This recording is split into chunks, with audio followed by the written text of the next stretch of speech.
Conseguimos, pessoal. É, Vamos dar início, então, oficialmente à nossa sessão do GT3, o GT de Fronteiras Midiáticas, podcast narrativo e Fronteiras Midiáticas, coordenado pela professora Lorena Caoli, da Universidade do Rio Grande do Norte. A Lorena vai coordenar a sessão de vocês, eu estarei aqui gerenciando, né, compartilhando o material na tela, enfim. Então, se você ainda não enviou a sua apresentação para mim, por favor, faça isso agora, que aí a gente consegue já abrir e deixar no gatilho aqui para vocês, tudo bem? Então, Lorena, a palavra agora é sua, eu vou me mutar aqui, enquanto eu vou acessando o Google Meet e organizando, o Google Meet não, o Google, o e-mail, né, o Gmail, e organizando os processos. Muito obrigado. Então, boa tarde a todos. É com imensa alegria que damos início, né, nosso último dia do encontro Vozes em Órbita, o primeiro encontro nacional de podcast narrativo, com o GT3, Fronteiras Midiáticas. Vamos seguir a ordem que está na programação. Então, nosso primeiro trabalho vai ser Infâncias, Perdas e Imaginários em Constelação, a transmediação do universo de lá na frente, de Márcio Henrique Melo de Andrade. Na sequência, temos Daniel do Nascimento Santos, depois Francisco Carlos Guerra de Mendonça Júnior e, por último, Marília Duarte Rostando de Melo. Cada apresentação tem em torno de 15 minutos. Quando faltar 5 minutinhos para apresentar, a gente libera um sinal sonoro para não atrapalhar né? Assim, a gente levanta a mãozinha, que eu acho que dá o sinal sonoro, vocês vão se organizando para o final. As apresentações, realizaremos primeiras apresentações para depois um pequeno momento de debate, perguntas, comentários das apresentações. Tudo bem? Alguma dúvida? Não? Então, podemos começar. Então, o primeiro trabalho, Infâncias, Perdas e Imaginários em Constelação, a transmediação no universo de lá na frente, de Márcio Henrique de Melo de Andrade. Olá, gente. Boa tarde. Antes de tudo, queria muito agradecer, né, a recepção ao trabalho, né, a Sandrioli, Lorena também. Estou achando ótimo reencontrar algumas pessoas que já esbarrei, né, com o Daniel, né, nessas pesquisas sobre narrativas sonoras. Eu vou compartilhar a tela, tranquilo, da apresentação. Pode ser. Vontade. Perfeito.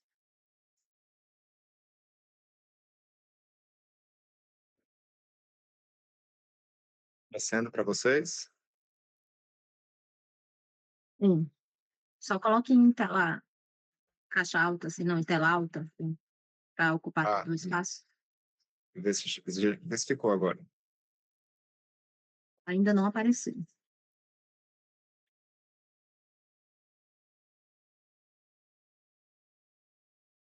Deixa eu ver o que eu vou fazer.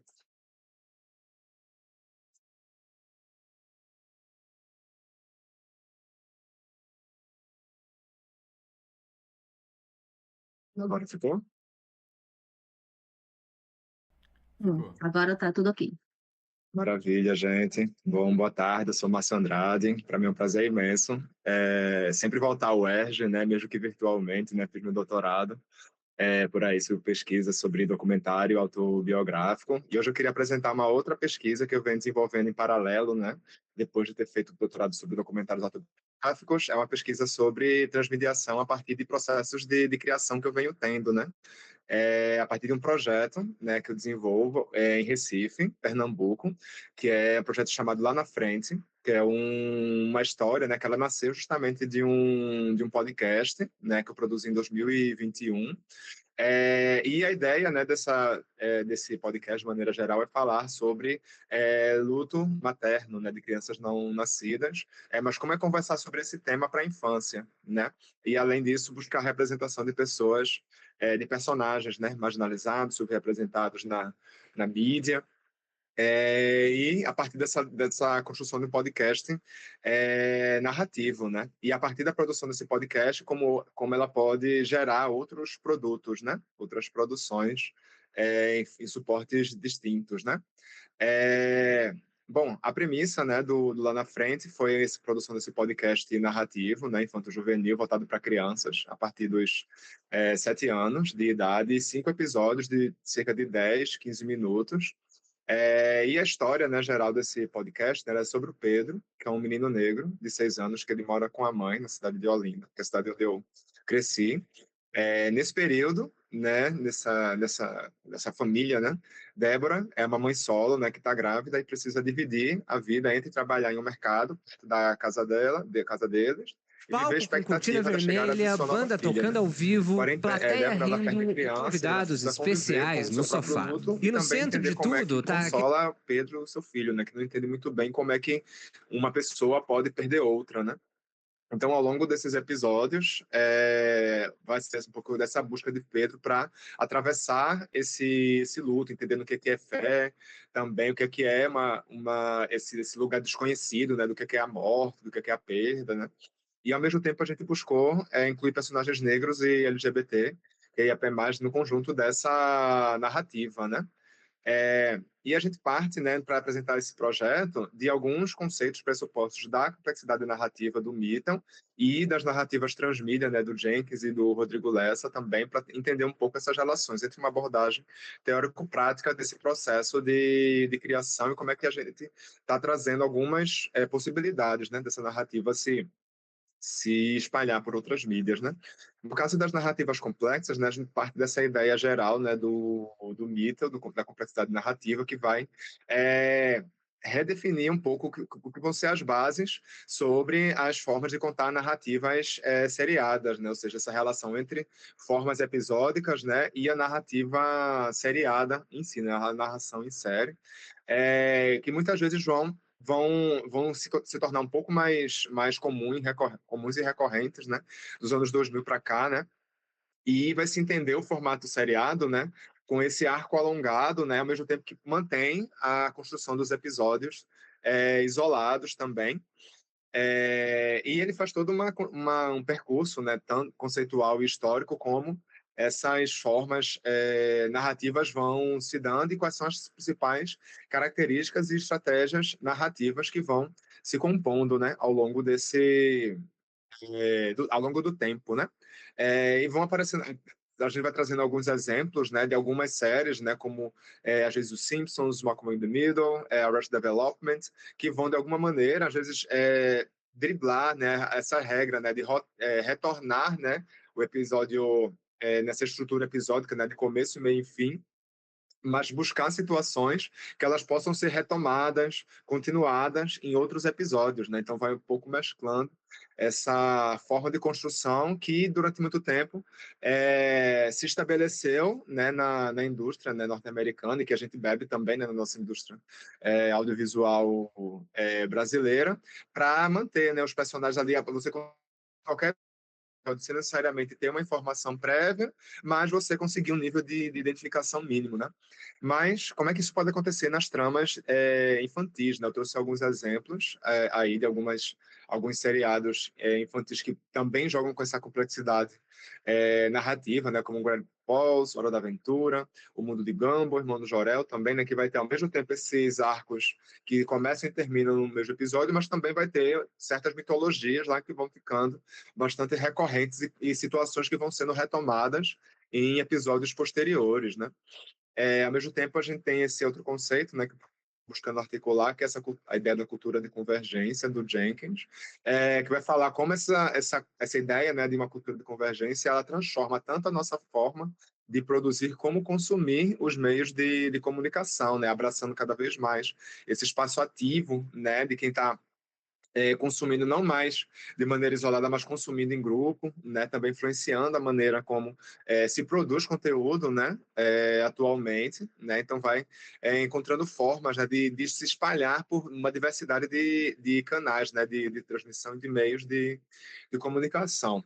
E dentro desse cenário a gente vai chegando nesses principais conceitos, né, da narrativa transmídia, né, porque estou tomando principalmente o Jenkins e o Rodrigo Lessa, para entender como essas possibilidades, né, de uso de múltiplas plataformas de mídia podem contribuir para o contar histórias, né? O Lessa, inclusive, identifica que existem muitas possibilidades, né, de transmediação nos fenômenos midiáticos que a gente conhece, né? Vai ter o marketing transmídia, ativismo transmídia, brand transmídia, performance transmídia, e a narrativa transmídia vai buscar justamente entender como é que cada linguagem, cada suporte, cada mídia pode ser mais bem aproveitada, né, dentro das possibilidades que ela oferece e influenciando, né, no desenvolvimento dos roteiros, a maneira como essas histórias são contadas, também, né, envolvendo uma diversidade de profissionais.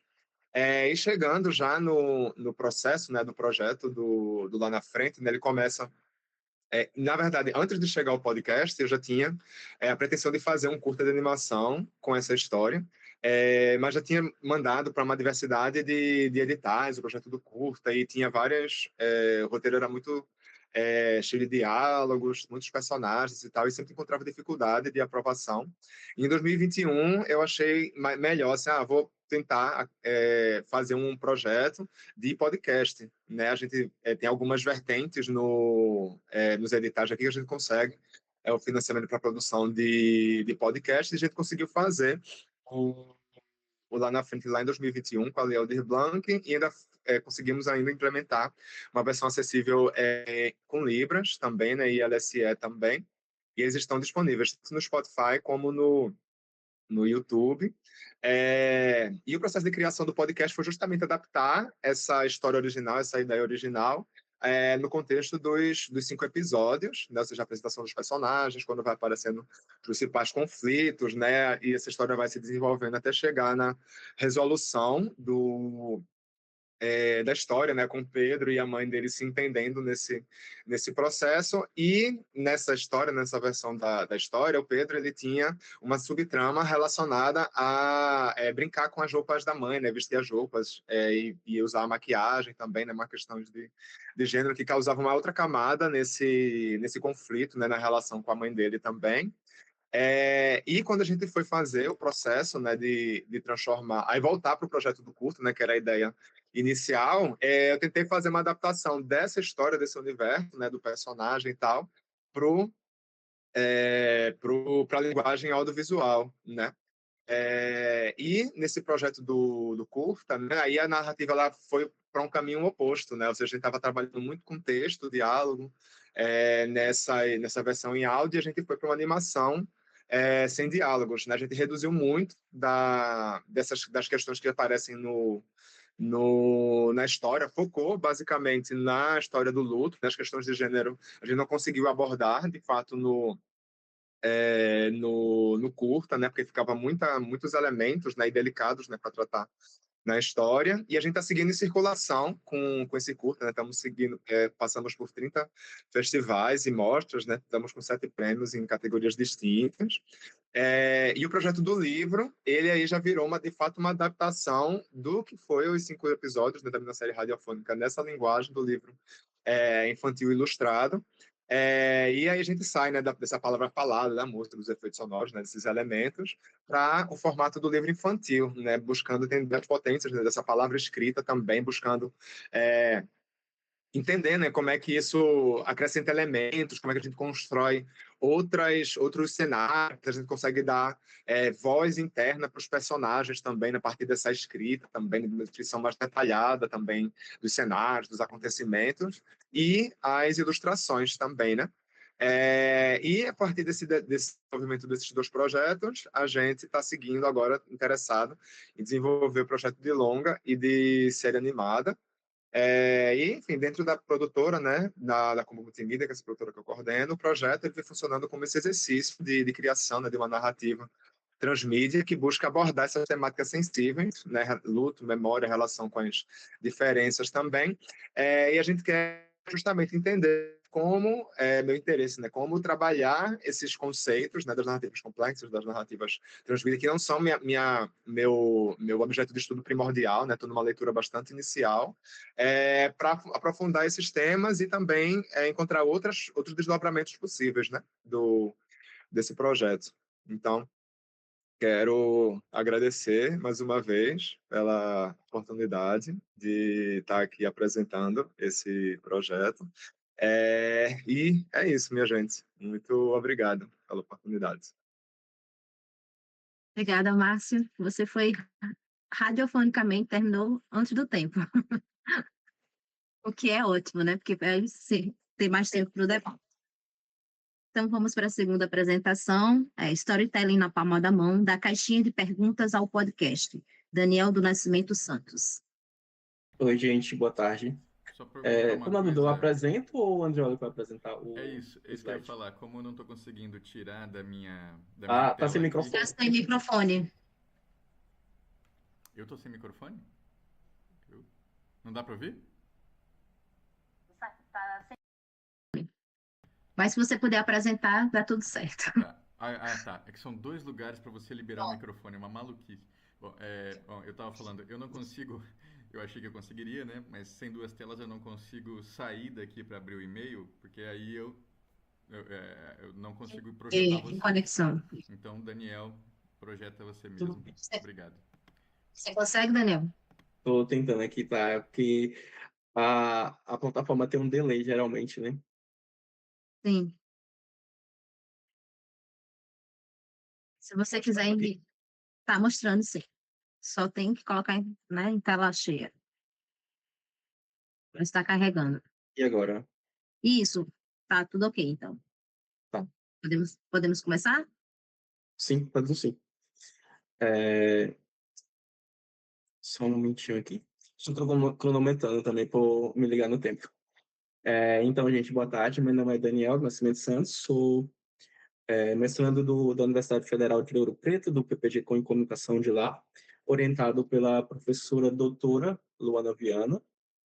E apresento esse artigo que faz parte de uma pesquisa que está em construção, que é a minha dissertação de mestrado. E trago um recorte dessa pesquisa, que previamente, né, em tipo, uma versão de algo que vai ter na minha pesquisa, mas provavelmente, obviamente, vai ser melhorada.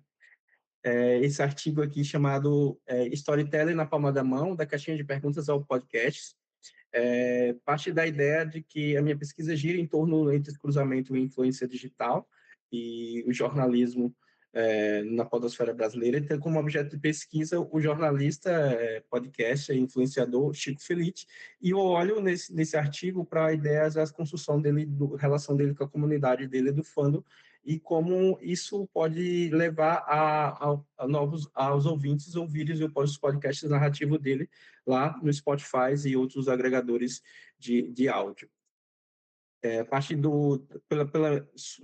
trago como um corpo teórico a questão do fenômeno da plataformização digital, partindo da lógica que o cyberespaço ele transformou, redesenhou a sociedade, onde que antes as pessoas podiam ter, para ganhar reconhecimento, visibilidade, rentabilidade, também agora, nesse espaço de plataformização, as pessoas conseguem visibilidade, reconhecimento, e também uma aproximação maior com o público por meio das interações das affordances que as plataformas digitais traz pelos affordances que elas trazem de relacionar de um produtor de conteúdo com o público. Então, tem essas questões também de interação massiva e de engajamento. E esse artigo tem como questão central como jornalista e podcaster Chico Feliz, que utiliza seu perfil no Instagram para formar e fidelizar a sua comunidade. E tendo como foco o quadro Eu Começo, não sei se vocês conhecem, mas é um quadro que Chico Feliz faz no Instagram dele, ele coloca uma caixinha de perguntas, utiliza a foda dessa caixinha de perguntas para gerar questão de, tipo, relaciona geralmente algo que aconteceu com o cotidiano do dia dele, sei lá, vivenciou algo, sei lá, relacionado ao sonho, ele começa a contar uma história de um sonho que ele teve e, tipo, ele faz esse call action para os seguidores dele, a audiência dele, também contar relatos sobre sonhos esquisitos, sei lá, que eles tiveram nos últimos tempos, ou algum momento na vida, e geralmente o sonho a história mais que as pessoas mais gostarem, ele sempre revela lá no final, o vencedor foi esse aqui, e essa é a história mais interessante que engajou, que o público gostou. E, enfim, são diversos temas. Agora, na época que eu fiz esse artigo, ele não, na época, ele não trazia ainda fazia recortes do, do quadro Eu Começo, de temáticas que ele fazia, às vezes, semanalmente, o feed do Instagram. Agora, antes ele colocava só nos destaques do Instagram, e agora ele também coloca as melhores respostas do quadro, que da caixinha de perguntas ele também coloca agora no feed. Então, como a metodologia e abordagem teórica traga a questão de análise descritiva de trivinhos, recorte analítico, fiz um recorte com 3 episódios, entre aspas, do Eu Começo, os sonhos, inveja e preguiça. No artigo eu analiso três de cada, a partir da ideia de como ele começa abordando, chamando o público para mandares mensagens, mandares relatos a respeito das temáticas, e no final ele, no recorte analítico, também mostra o último story, no qual ele apresenta qual foi o relato, o melhor relato vencedor. Também tem como base teórica conceitos de Hellman, questão de plataformização, de Henry Jenks, cultura, convergências, de Calavi, que é questão de influência digital, e Uncombe, que é sobre convergência digital, mas tipo sentido de mais amplo na questão dos influenciadores, que é do jornalista que é influencer. E essa questão da era de convergência de mídia digital, também, como eu já falei no começo, ele provocou, né, insurgências que proporcionaram a criação de novos mecanismos de comunicação, transformando blogs em trampolim para criadores de conteúdo na internet, que é o caso que acontece com o Chico, que além de ele ser produtor de podcast, muito antes de produzir podcast, entrar para esse cenário da podosfera lá em 2020, ele já tinha um certo produção de conteúdo na internet, que ele tem os livros deles que ele publicou, enfim, reportagem que ele fazia no BuzzFeed, e ele é um jornalista de pessoa que se adapta sempre a essas questões de plataformização, usando sempre ao favor dele na questão da divulgação do conteúdo dele, que onde ele relaciona essa questão de influência digital e, ao mesmo tempo, ele é jornalista. E, segundo Jenks, essa transformação permitiu que jornalistas tradicionais explorassem novos territórios digitais, criando os pontos entre o jornalismo clássico e, obviamente, as mídias sonoras. E essa questão de influência digital e influence, Kawai diz que exercer uma ordem carismática na internet, a partir desse significado que é o influenciador digital, diz que exercer uma ordem carismática com poder de indução no outro, é o que ela diz que é o influenciador digital. E no influencers, como já falei novamente, jornalistas que performam no cyberespaço como influenciadores, como é o caso do Chico, e tem vários outros exemplos no Brasil, e também nessa questão de formação de comunidade a partir da criação de vínculos duradouros através do storytelling estratégico.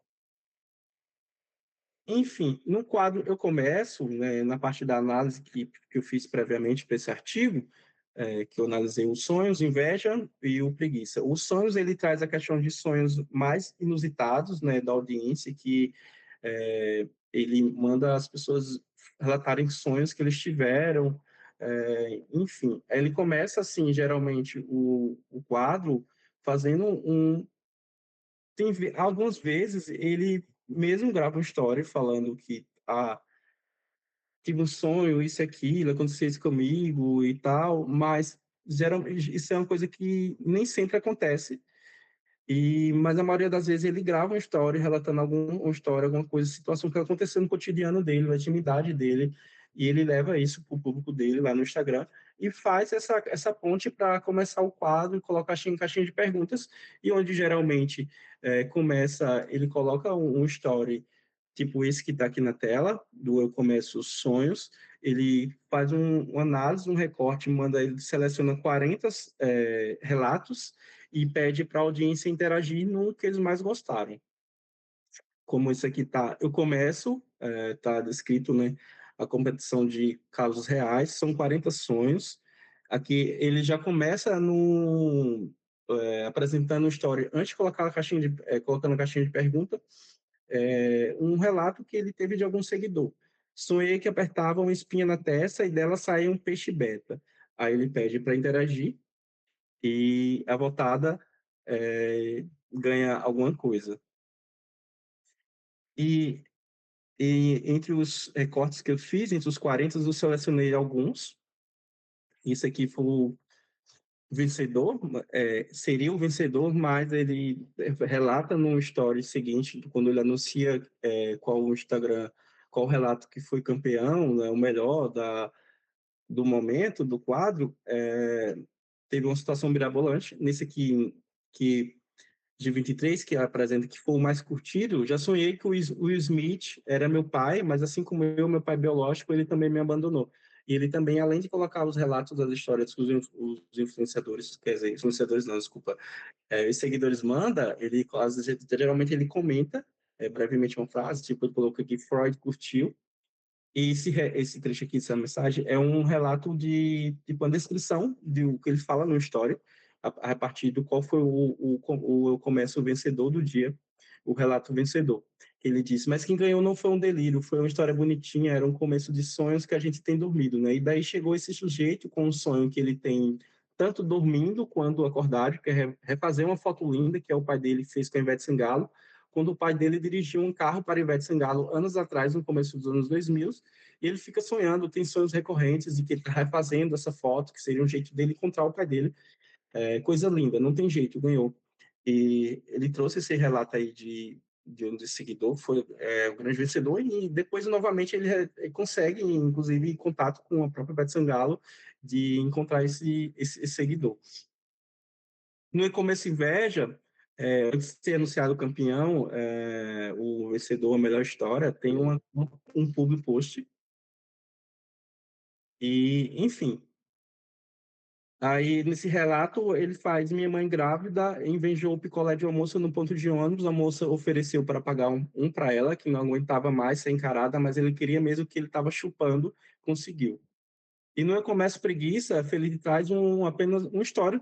Tipo, ele revela o story vencedor apenas fazendo um story caminhando na rua e revelando o melhor relato, que foi esse, o 17, aí que ele fala, comenta que a ideia deu um caldo.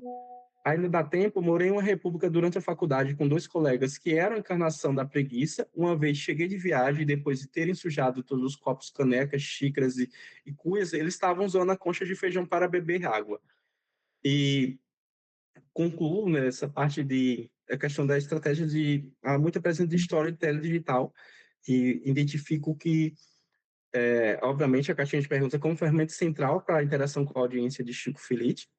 E existe muito temas universais que geram identificação entre os públicos, ao conectar eles, a relação dele com a intimidade, ele também pede para os seguidores comentários, relatos a partir do cotidiano deles, da intimidade das pessoas, ou situações que aconteceram com eles ou com alguém próximo.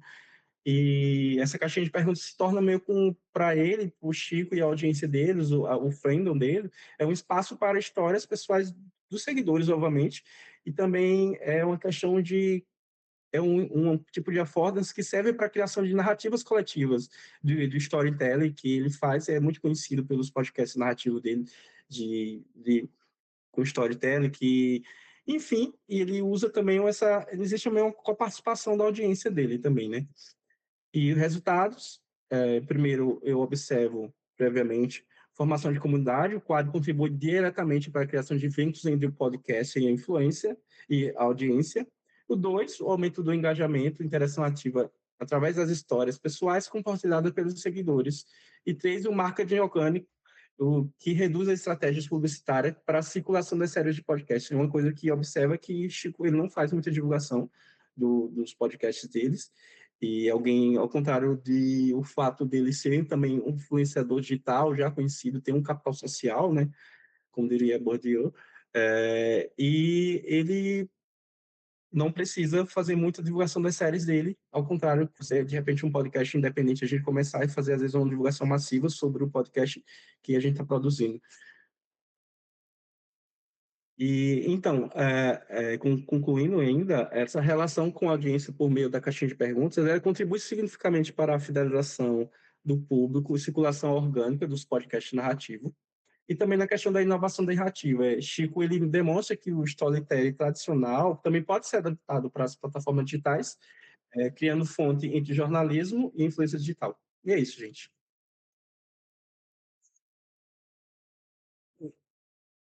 Ótimo. Também terminou dentro do tempo. Parabéns, Daniel. Damos seguimento, então, às nossas apresentações para que a gente tenha mais tempo para o debate, que é a parte mais interessante, né, do GT. Então, agora, Diálogos do Sul-Sul, na interação entre rap e podcast, relato de experiência sobre episódio de Mindelo, eu acho, né, em Cabo Verde. Francisco Carlos Guerra de Mendonça Júnior, Gabriel Moreira da Silva Cunha e Karen Rafaela Cavalcante Gonçalves. Olá, muito boa tarde. Karen, pode partilhar os slides, por favor? Eu tô logando a conta, peraí. Vou já aproveitando o tempo, então, Simindelo, a segunda maior cidade de Cabo Verde, inclusive muitas pessoas estão acompanhando de Mindelo neste momento, aí no YouTube. O podcast Barras Maninga Retadas, ele, na verdade, é uma multiplataforma que atualmente é um podcast, mas também tem outras ações. Surgiu em 2020, no meio da pandemia, logo depois que eu finalizei a minha tese de doutorado, que foi também sobre rap, em, no, comparando discursos de artistas do Brasil, Portugal, Angola e Moçambique, para entender como o histórico de colonização fazia com que os discursos se assemelhassem, mesmo com artistas que não se conheciam. E depois que defendi ali a tese de doutorado em março de 2020, veio a pandemia, né? A pandemia já estava acontecendo, inclusive defendi na época online, na Universidade de Coimbra, e, e daí foi criado o projeto Barras Maninga Retadas, barras no rap, o mesmo que verso, Maningue, muito em língua local moçambicana, que foram os criadores do projeto junto comigo, e Arretadas do Nordeste é algo tipo forte, valente, então seria rimas muito fortes, mas de uma outra forma de se falar, né, numa linguagem mais rap, mais hip hop. E aí é um projeto multiplataforma, pode passar, Karen, é um projeto multiplataforma que lançamos músicas, que chegamos a fazer uns programas audiovisuais sobre o rap, porque eu pensei em práticas que abrangessem mais do que a tese de doutorado, que teria uma linguagem mais específica, né, com públicos mais dentro da academia, e o objetivo do Barras Maninga Retadas, então, era devolver para o próprio público do hip hop esse conteúdo. Então, depois que eu passei a ser professor da Universidade Federal de Rondônia em 2022, a gente integrou o projeto como extensão, inovação tecnológica, iniciação científica, sendo premiado aqui como uma das principais iniciativas, sobretudo essa do podcast, que tem o objetivo de mostrar como o rap ele é capaz de trazer características sociopolíticas dos locais em que estão inseridos através do discurso dos rappers.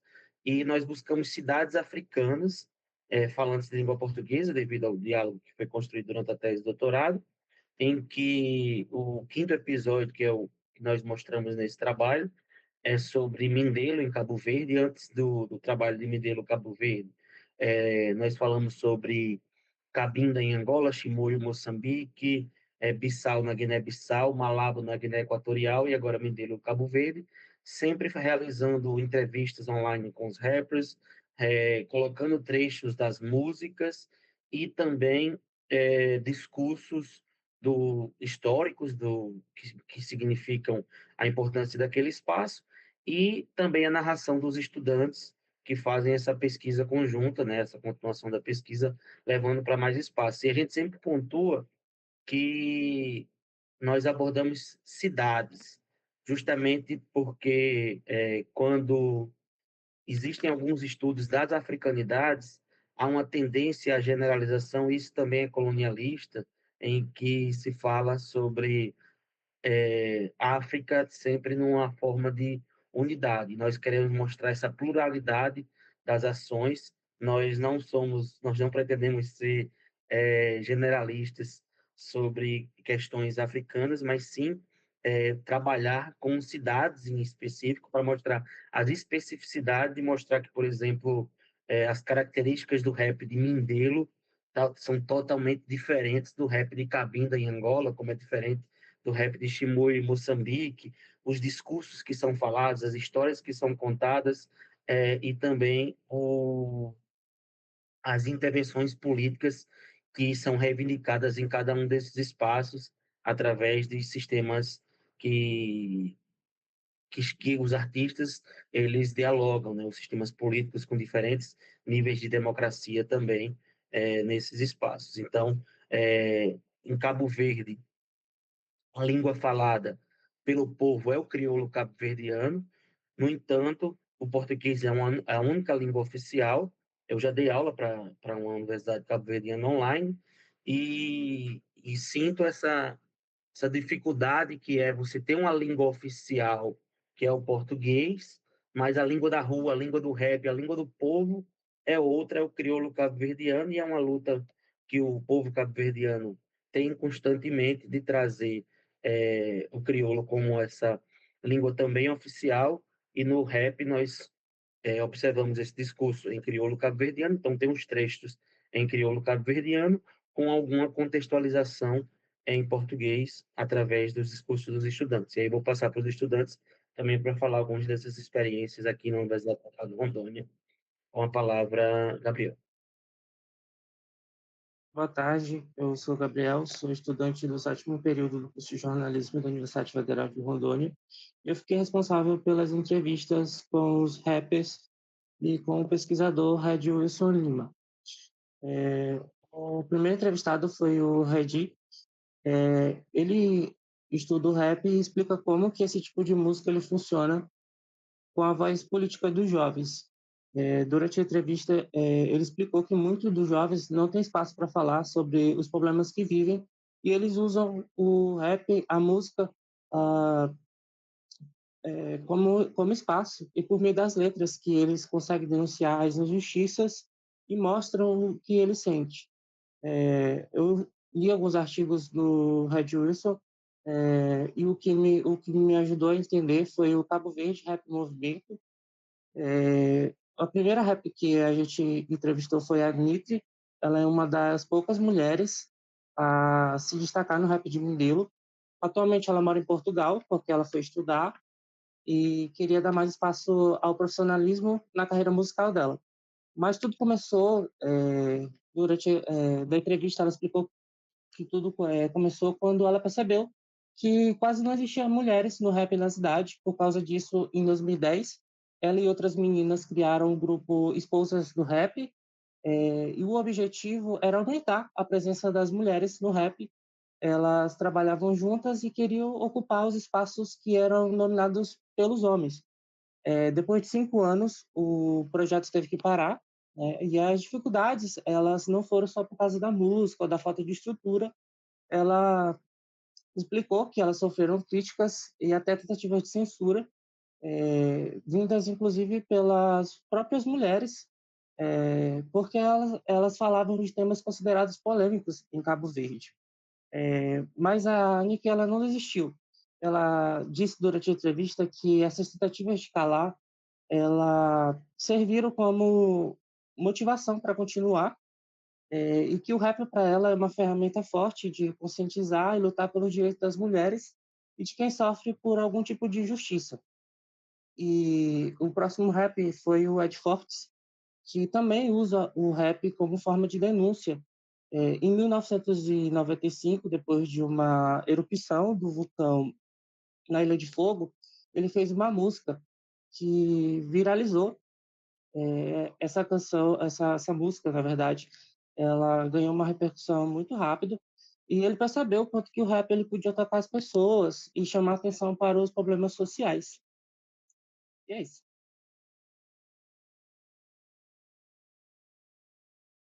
Também teve o grupo Atitude Feminina, que foi entrevistado pela estudante Karen. O Atitude Feminina é um grupo que é brasileiro, de Brasília, né? E fez uma apresentação em Mindelo, Cabo Verde.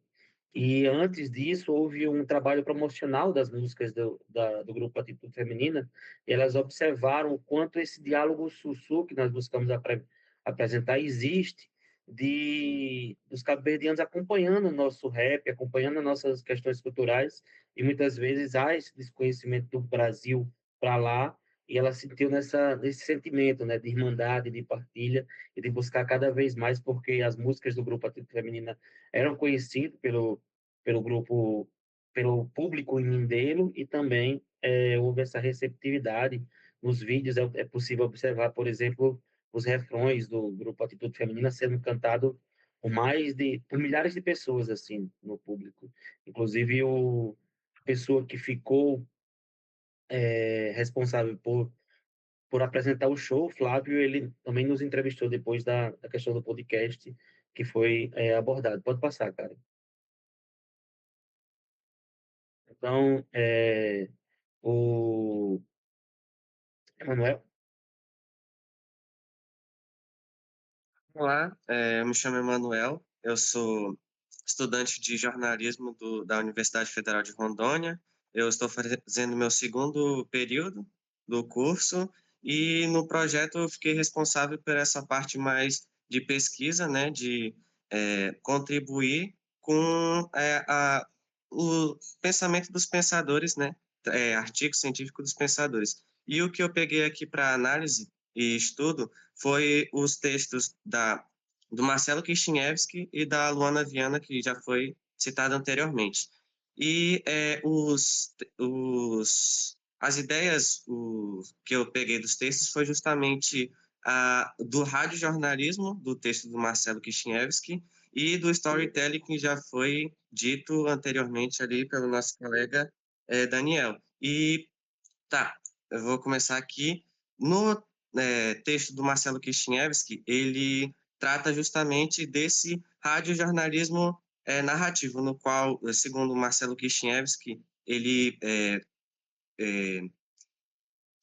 precisa de uma análise, um estudo bastante aprofundado para que o radiojornalismo narrativo possa se aflorar e se desenvolver da melhor forma, porque o radiojornalismo narrativo ele é justamente essa maneira, essa forma de contar as histórias de uma forma de o público se conectar com o que está sendo dito. E as características que esse formato, essa forma de fazer jornalismo, ela traz é justamente de modo a aproximar o público da notícia que está sendo feita e está sendo trazida.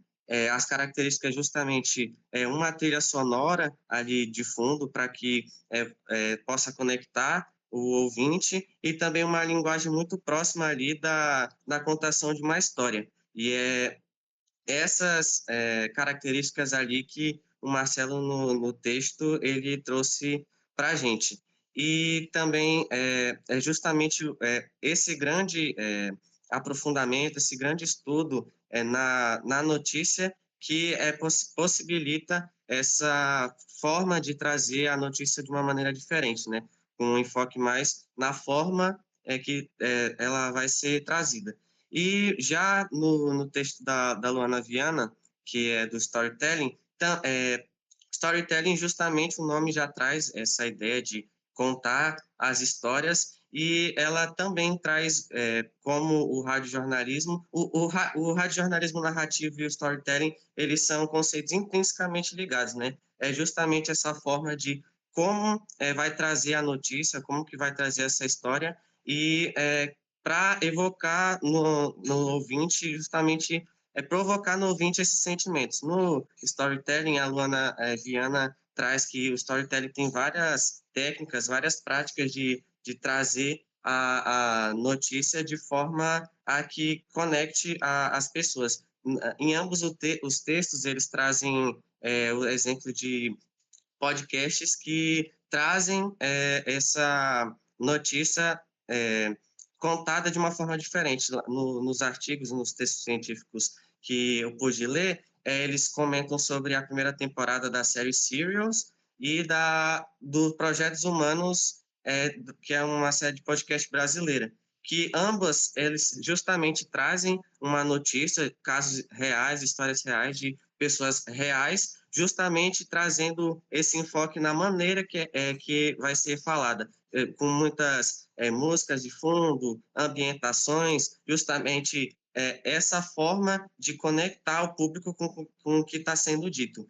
E no storytelling é bastante focado nessa forma de trazer a notícia, e a Luana Viana até destaca que é um desafio tentar combater esse excesso de dramatização, porque justamente o enfoque é na notícia. E eu trouxe aqui esses dois pensadores, essas duas ideias, para fazer ligações com o nosso episódio de Mindelo, porque justamente o nosso formato de episódios do Barras, ele tem conceitos e trazem ideias bastante parecidas com que esses dois textos, porque justamente como é focado o radiojornalismo narrativo e o storytelling na forma como é trazido a notícia, no próprio episódio é mostrado essas características, essas técnicas a gente pode trazer no episódio, como, por exemplo, nas entrevistas que foi feita pelo Gabriel, a gente, no episódio, a gente traz as falas deles, a gente não traz o que eles falaram com as nossas palavras, a gente justamente traz as palavras de quem está sendo dito, as músicas, a gente mostra as músicas para criar toda essa ambientação, e é justamente o episódio, é possível observar bastante desses conceitos que foram trazidos nesses textos, tanto do Marcelo quanto da Luana Viana. E eu sou do segundo período, como eu já havia comentado, e quando o episódio foi feito, eu não estava presente ainda na equipe, e poder pesquisar, poder me aprofundar tanto no movimento, nessa história do movimento hip hop e dessas cidades africanas, foi uma experiência bastante gratificante para mim, e é isso, muito obrigado.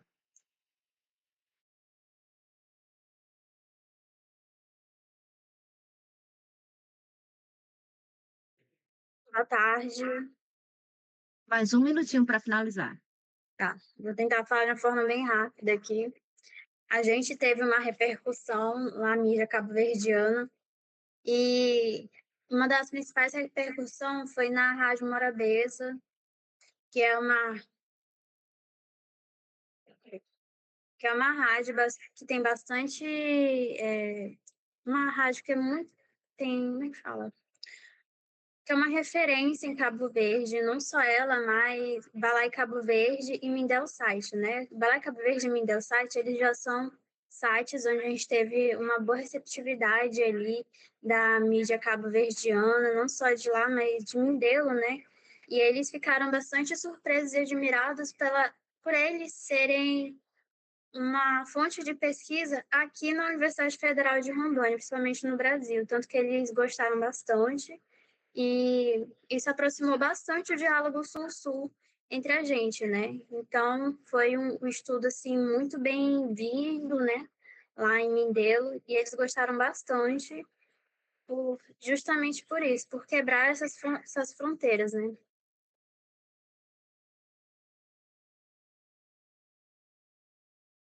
Não só nisso, a gente também teve uma repercussão na mídia nacional, que foi no site Bocada Forte, no Jornal do Rap, e na Rádio da Nova da Língua Portuguesa também. É isso, gente. Obrigada pela nossa apresentação. Obrigada, pessoal. Então, vamos dar, né, continuidade aqui nas nossas apresentações e vamos para a quarta e última apresentação da tarde. Podcast Poder e Silêncio, narrativa sonora sobre violência política de gênero contra jornalistas no Brasil. Marília Duarte e Rostam Neves. Olá, pessoal. Vocês me escutam bem? Sim. Desculpa o barulho, é porque tem um pessoal jogando videogame na sala que eu tô. Do nada. Mas não está atrapalhando, não. Ainda bem. Vou apresentar aqui na minha tela, só um minuto.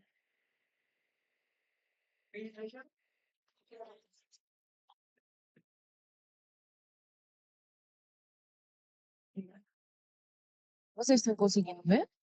Tá, né? Tela cheia. Sim.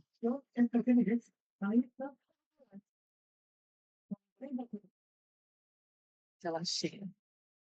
Oi? Ainda não. Só um minuto.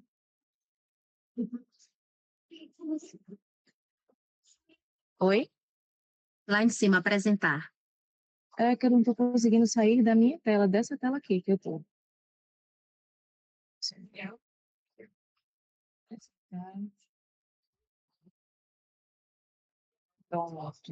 Pronto.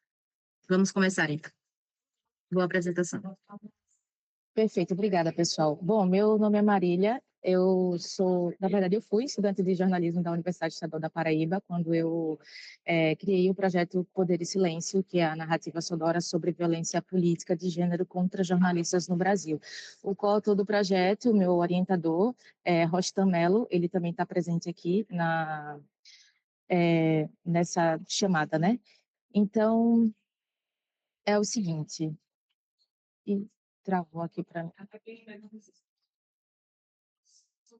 Bom,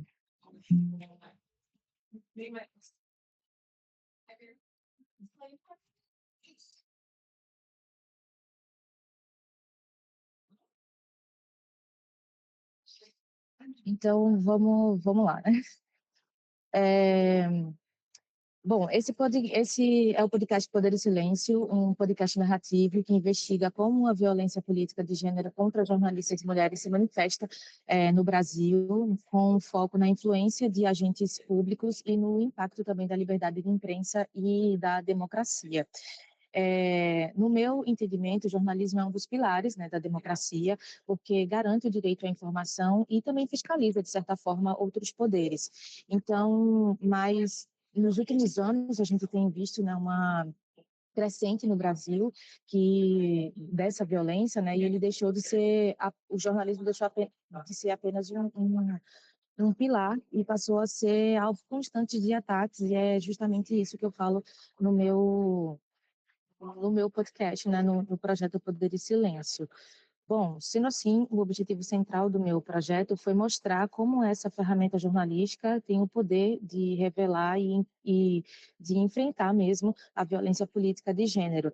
E é mais do que pensar em contar uma história, sabe, ou mais histórias. A proposta foi primeiro dar visibilidade às experiências de jornalistas que foram atacadas, rompendo o silêncio que muitas vezes cerca esses episódios e mostram que esses ataques não são isolados, né? Eles fazem parte de uma estratégia de poder.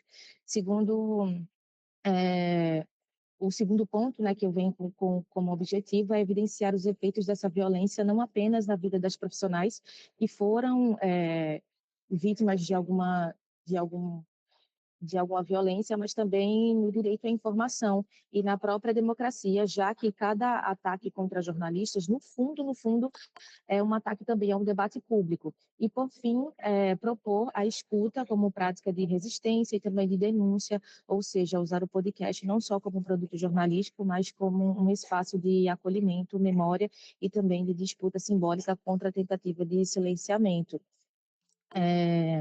O podcast eu venho também com outro objetivo, né, que como podcast narrativo pode revelar e enfrentar, perdão, a violência política de gênero contra jornalistas, que é identificar formas de violência simbólica institucional, analisar efeitos dos discursos políticos e nas redes e refletir sobre o podcast como ferramenta mesmo de resistência. A minha justificativa para todo esse projeto foi traçar uns objetivos, sabe, mais específicos. E dentro desse projeto, que se justifica tanto socialmente como cientificamente, socialmente porque trata da liberdade de imprensa como direito fundamental e cientificamente porque contribui para os estudos do jornalismo. E também da democracia.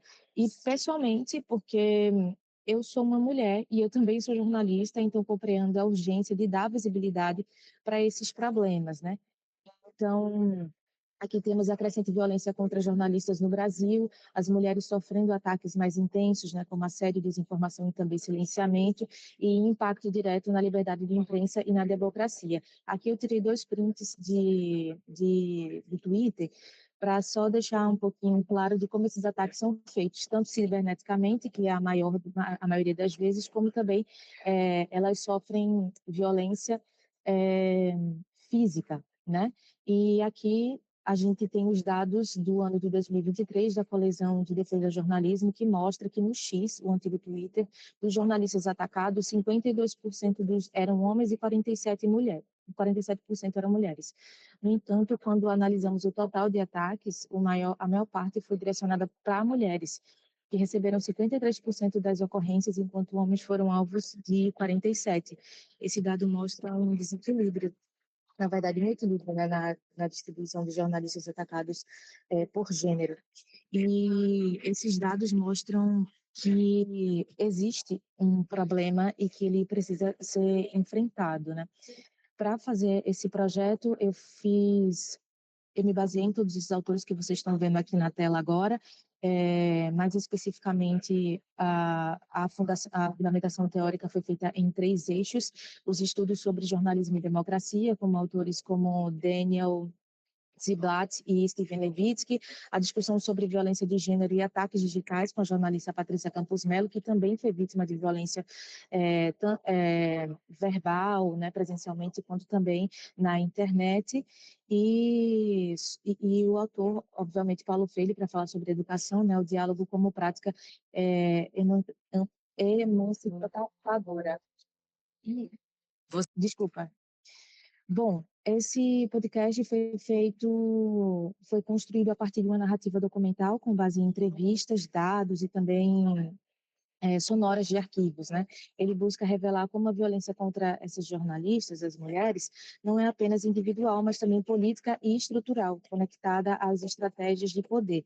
Ao todo, foram realizadas 8 entrevistas, 6 delas tiveram que ser no off, por causa da orientação jurídica de seus veículos, e isso se deu porque, se elas falassem, poderia acarretar mais ataques ainda, né, contra elas, e por isso que elas tiveram que falar no off. Então, e as outras 2 entrevistas foram feitas com Marina Dias, repórter do The Washington Post, e Rafaela Sindeski, que é diretora da Abrage. Ou seja, 8 entrevistas, e de 8, só 2 puderam falar mesmo, que vocês escutam as vozes delas no podcast, né? E a estrutura dele é de 3 episódios e publicado no Spotify. O primeiro episódio, intitulado Quem Quer Calar Jornalistas, fala do contexto histórico da violência contra essas mulheres aqui no Brasil, ataques institucionais e de autoridades públicas, casos emblemáticos como o de Patrícia Campos Melo com o ex-presidente Jair Messias Bolsonaro, Vera Magalhães com outros atores políticos que foram deputados federais, e Daniela Lima. E também fala também do avanço da hostilidade que começou de 2013 para cima, sabe? E já no segundo episódio eu venho com o nome do episódio, né, O Preço de Cobrir a Verdade, como redes de ódio saíram do eixo digital, digamos assim, para as ruas, né? E também tem um relato mais forte, inclusive, de ataque contra uma jornalista, que é a jornalista Marina Dias, repórter do Washington Post. Ela trabalha aqui no Brasil, foi cobrir o 8 de janeiro e foi uma das vítimas, vítimas físicas, né? Vítima de violência física mesmo, bateram nela, tudo. E isso tudo tem no episódio 2, do Poder e Silêncio. Já no 3, é como silenciar a maneira, é uma forma de estratégia, né, que é a entrevista com a diretora da Abrage, Rafaela Sindeski, que vai a campo falar com esses jornalistas, saber mesmo o que elas passam no dia a dia. Aí, no final de tudo, a gente tem os discursos políticos hostis, né, que ampliam a violência. A gente também pode perceber redes sociais potencializando o assédio e o silenciamento, e jornalistas relatando autocensura e abandono das pautas sensíveis, porque elas, até por não falarem com a gente, no caso do CRA, o Poder e Silêncio, é uma forma de se censurar. Elas não podem falar o que acontece com elas mesmas, né? Então, é bem pesado, né, isso. Deixa eu só dar um clique aqui para ser mais rápida. Pois muito bem, com as considerações finais que eu tenho sobre esse podcast é que ele mostra que a narrativa sonora pode funcionar como uma poderosa contranarrativa, sobretudo quando direcionada a espaços e vozes que historicamente foram silenciados, no caso, a nossa, né, como mulheres. Ao unir a apuração jornalística, escutativa e linguagem acessível, o projeto não só expõe os impactos da violência política de gênero no jornalismo, como também contribui para refletir sobre os riscos à liberdade de imprensa e à democracia no nosso país. Mais do que informar, esse trabalho busca gerar consciência mesmo e fortalecer estratégia de resistência.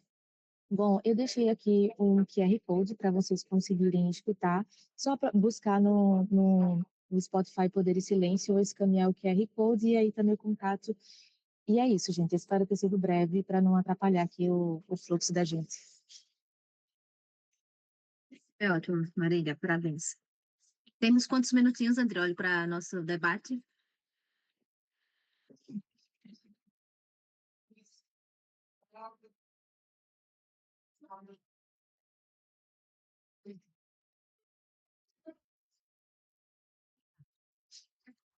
Temos perguntas, comentários?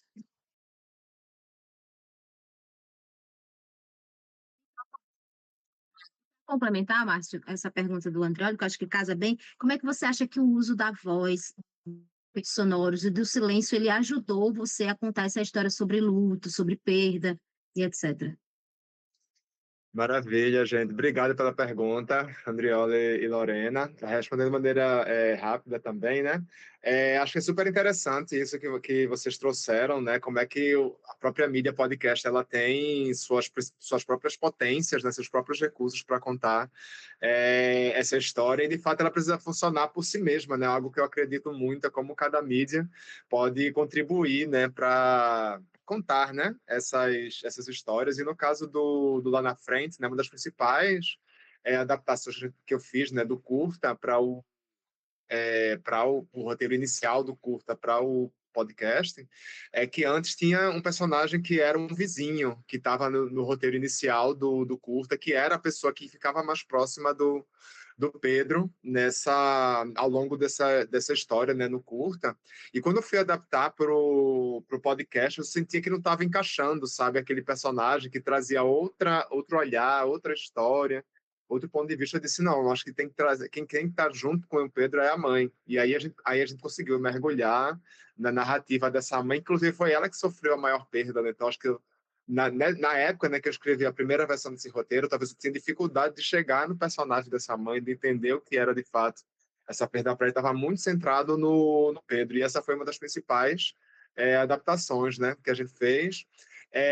Em relação a percurso, né, que o Pedro faz, que ele faz um processo de busca, né, ele começa a buscar, né, procurar essa irmã, e cada episódio ele vai procurando em um lugar diferente, né, então teve que dividir o que estava em um curta de 10 minutos, né, para alongar esse tipo de situação e descrever um pouco mais essas situações, considerando que a gente também estava fazendo para um público infantil que não ia ter essa referência visual, né, então as situações ficaram um pouco mais descritivas, né, o uso das ambiências, né, sonoras também, né? Então tudo isso a gente foi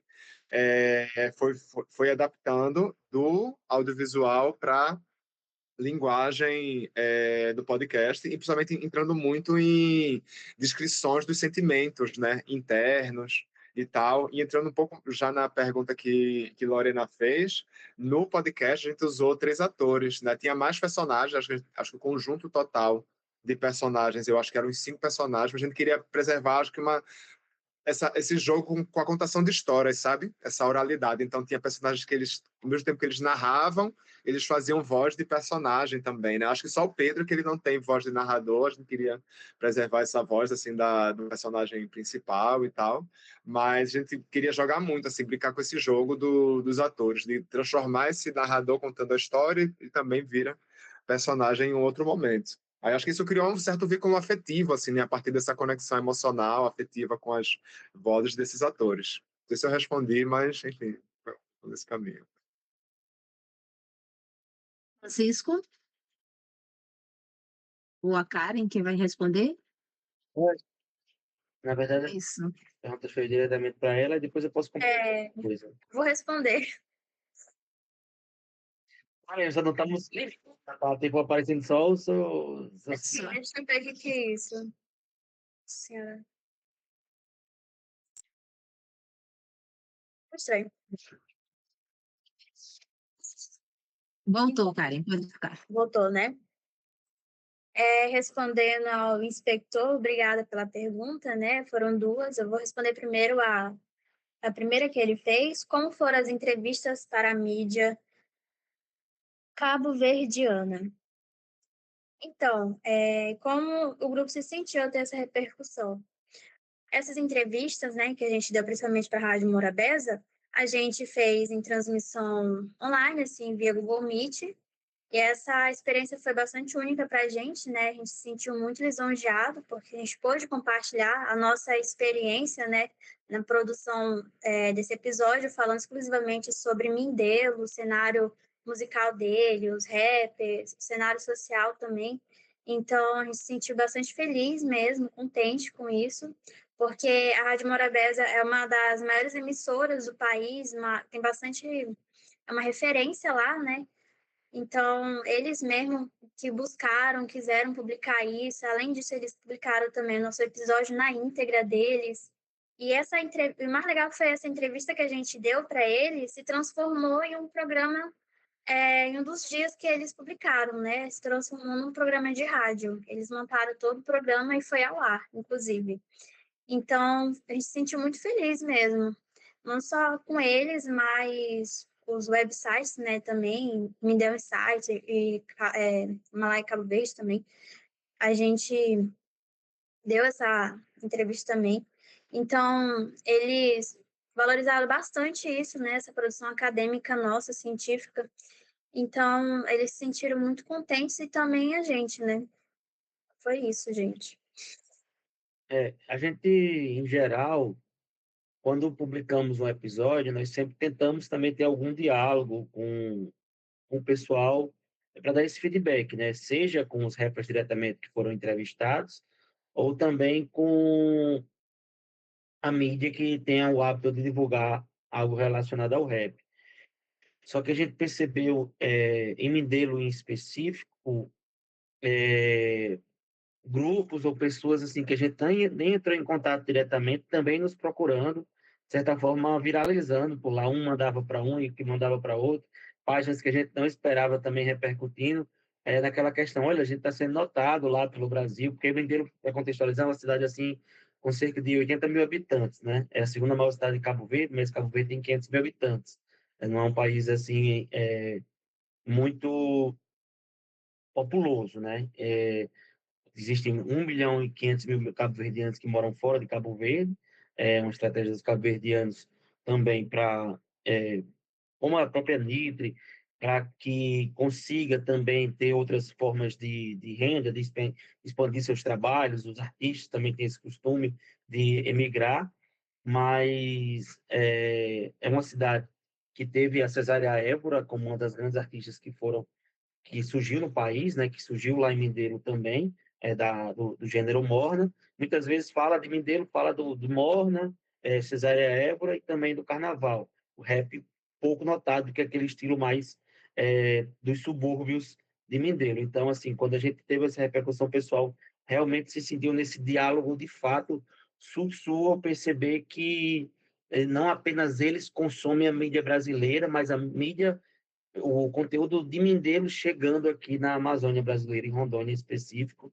e isso a gente aumentou o diálogo tanto na questão mais de comentar sobre o podcast, como também no WhatsApp em si, tipo, por isso que a gente teve um retorno de irmandade, de partilha, porque quando eu tive, por exemplo, não vou falar de Cabo Verde especificamente, mas quando eu tive em Moçambique, que eu sinto muitas vezes é que esses países que foram colonizados por Portugal sentem uma partilha de irmandade com os brasileiros, que conhecem o rap brasileiro, que conhecem a novela brasileira, que conhecem a música em geral do Brasil, e nós não damos esse retorno, né? Tipo assim, as pessoas perguntam coisas muito simples como é que você dialogou com os moçambicanos? Você falou em qual língua? Você dialogou com os cabo-verdianos? As coisas assim mais básicas possíveis, e facilmente uma pessoa que gosta de rap em Cabo Verde consegue elencar os 10 rappers brasileiros que eles preferem, entendeu?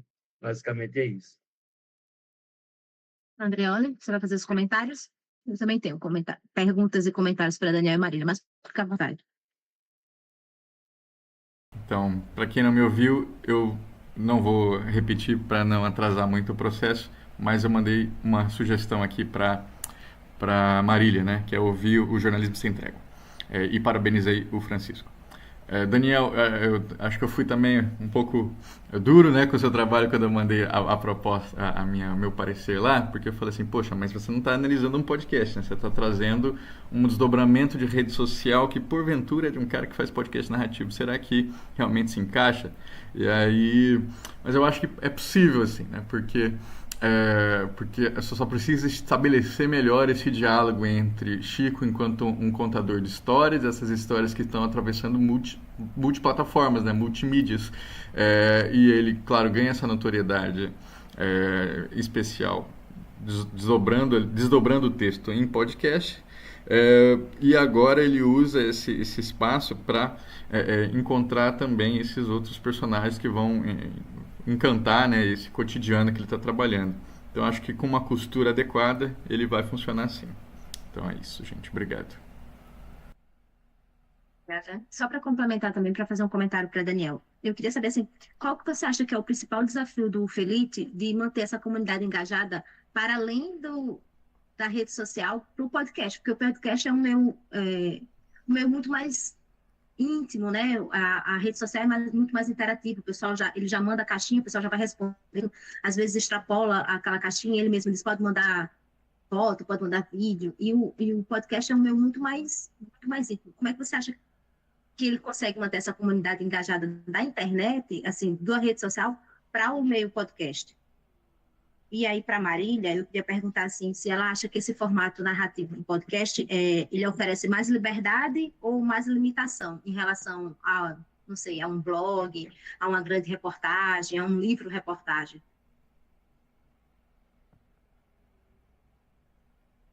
Pode começar a responder? Você, Daniel? Eu posso começar, pode ser? Não, pode ser Marília, então, que a pergunta foi feita para ela primeiro.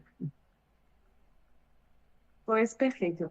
Primeiro eu vou responder a de Andreoli, que eu não escutei, eu nunca, não escutei o podcast que ele indicou, mas eu vou escutar, obviamente.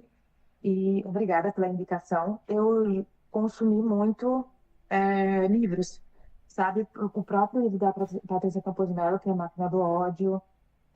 Enfim, eu fiquei nesses produtos mais livres, sabe? E em relação ao podcast, eu me inspirei muito na Rádio Novelo, mas não era pelo formato e não pelo assunto, sabe? E sobre a pergunta da Lorena, eu acho que sim, porque em primeiro momento, quando eu falei com todas as jornalistas, elas falaram que sim, que iriam conversar, que queriam falar sobre o podcast, contribuir e tudo mais. Só que depois elas foram e pedir autorização para os veículos, e os veículos acabaram dizendo que não. E elas ficaram dizendo que era áudio, era um projeto de TCC e tudo mais, mas mesmo assim a orientação jurídica foi para que não, que elas não dessem as entrevistas.